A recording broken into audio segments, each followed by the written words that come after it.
Welcome sa Solid Kaals, ang tahanan ng iyong modernong alternative education benchmark. Ngayong gabi, haharapin natin ang PEP 5, ang ating opisyal na Junior High School Core Mathematics Battery na sumasaklaw sa Advanced Algebra, Polynomials at Quadratic Operations ng Bureau of Education Assessment o BEA. Ang format natin ngayon ay diretsong mock test muna questions 1 hanggang 10 na walang boses sa bawat question frame para makapag-focus kayo sa pag-compute.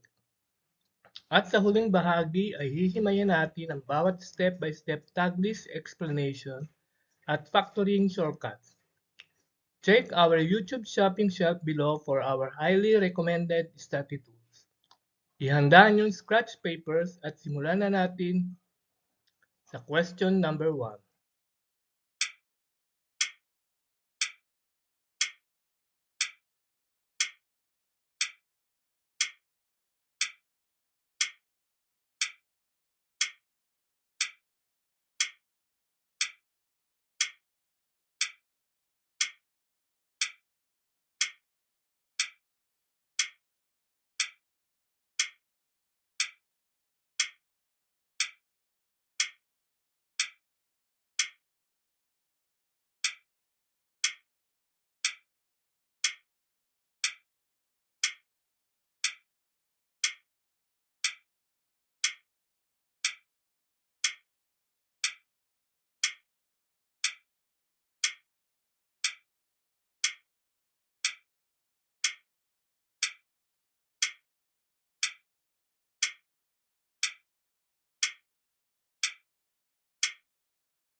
Tapos na ang ating 10 advanced math questions. Ngayon naman ay dumako na tayo agad sa formal na paghimay ng ating master answer key at step-by-step tag-list structural explanation.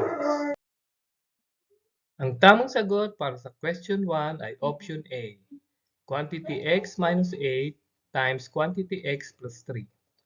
Upang mag-factor ng quadratic trinomial, kailangan nating maghanap ng dalawang numero na kapag minultiply ay katumbas ng huling term na negative 24 at kapag pinag-add naman ay katumbas ng middle coefficient na negative 5. Ang dalawang numerong iyon ay negative 8 at positive 3. Dahil negative 8 multiplied by 3 is negative 24 at negative 8 plus 3 is negative 5. Isang mabilis na paalala mula kay Mamay P para sa ating review spaces. Ngayong maulan na naman ang panahon sa Pilipinas, ingatan po natin ang ating kalusugan lalo na ang ating balat mula sa lamig at dry skin. Upang mapanatiling presko at protektado ang inyong skin barrier habang nag-aaral sa gabi, gumamit kayo ng moisturizing sunscreen and skin protection lotion. May mabilis at murang link sa ating YouTube shopping tab sa ibaba para sa inyo. Letrang A ang ating sagot.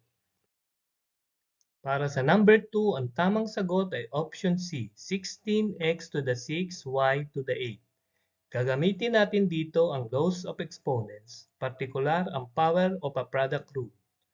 Ang nakalabas na exponent na 2 ay ipamamahagi natin sa bawat term sa loob. Ang coefficient na 4 squared ay magiging 16. Para sa mga literal variables, i-multiply ang exponent sa labas. 3 times 2 ay magiging x to the 6 at ang 4 times 2 naman ay magiging y to the 8. Pagsamahin sila, 16x 8, y to the 8. Trap po ang option A kung saan minultiply lang ang 4 sa 2. Ang tamang sagot sa number 3 ay option D, x equal 3 and x equals negative 3. Ito ay isang special factoring pattern na tinatawag na difference of two squares. Ang x squared minus 9 ay pwedeng isulat bilang the quantity x minus 3 times the quantity x plus 3 equals 0. Iset natin ang bawat factor sa 0. Sa x minus 3 equals 0, ang unang root ay positive 3. Sa x plus 3 equals 0, ang ikalawang root ay negative 3.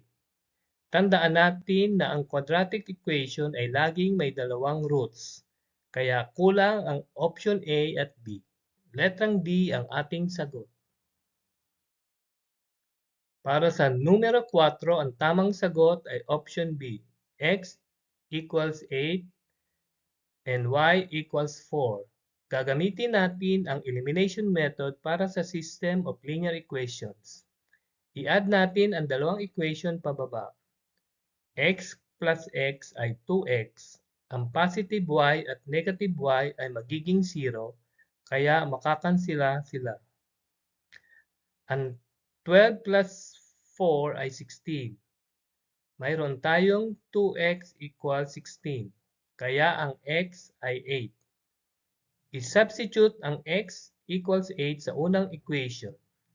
8 plus y equals 12, kaya ang y ay 4.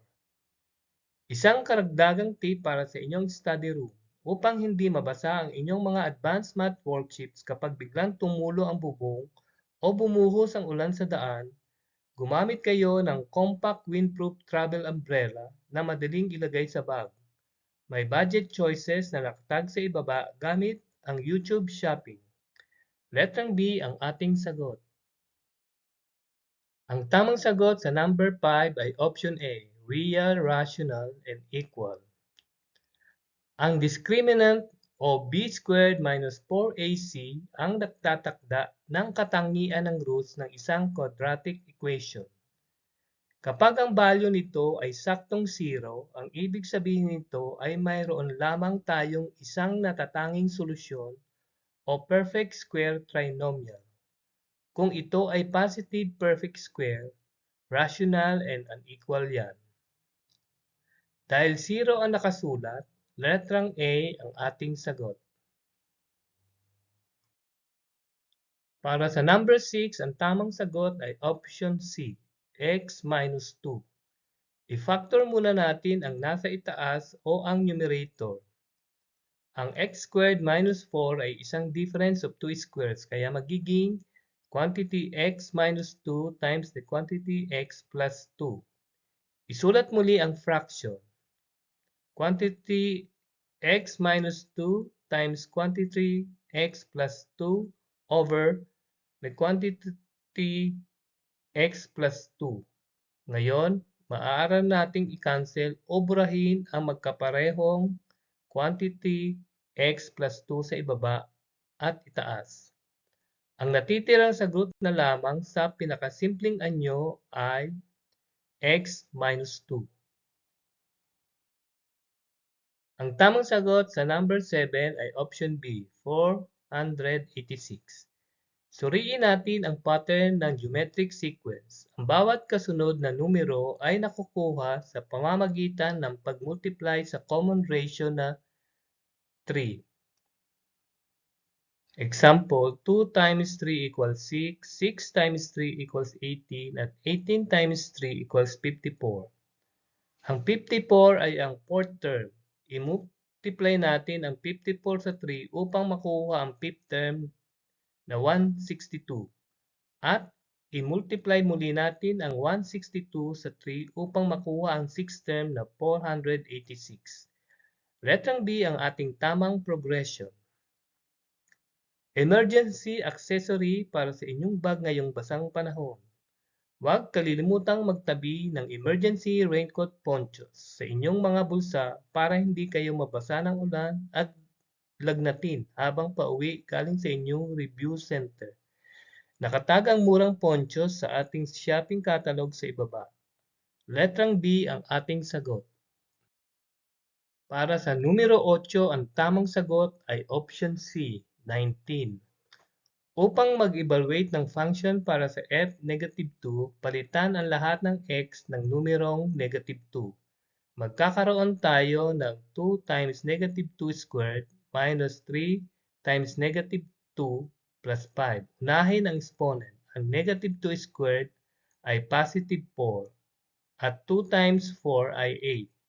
Kasunod, ang -3 times -2 ay magiging positive 6.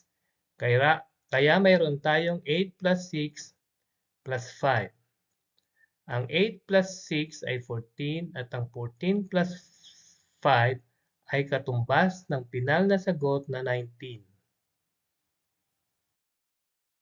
Ang tamang sagot para sa number 9 ay option A, k equals 60, y equals 15. Sa inverse variation, ang formula ng constant ay k equals x times y. I-multiply natin ang unang values. 6 times 10 ay magbibigay ng constant na 60.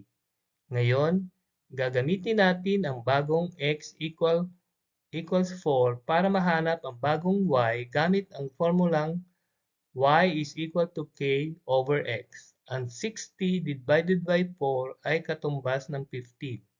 Kaya letrang A ang ating tumpak na sagot.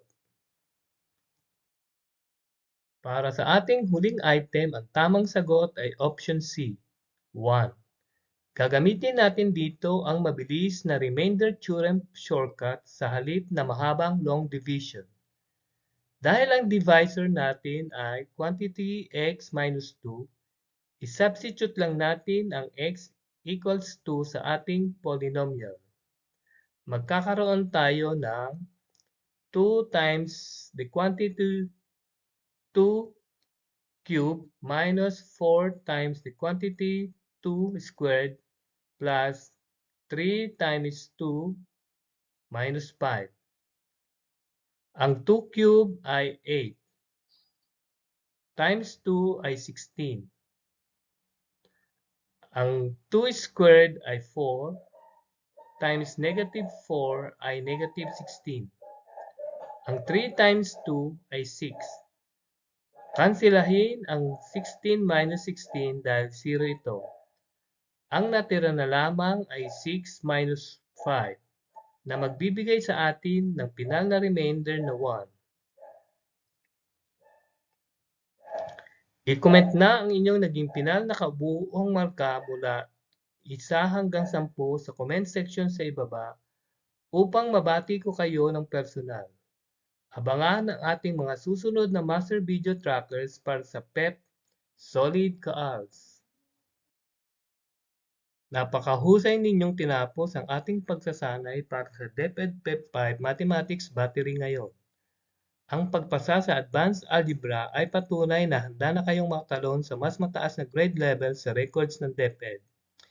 I-share ang inyong mga naging marka sa comment section sa ibaba upang masubaybayan ko ang inyong pagre-review. Sa ating susunod na PEP review video, tututukan naman natin ang core English vocabulary at syntax validation sa ilalim ng PEP 6 upang masiguro ang inyong pagpasa sa advanced language structures.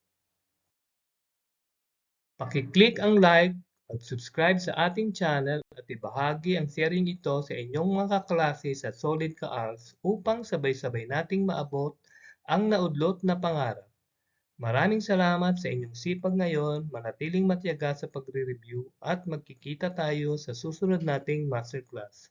Bye-bye!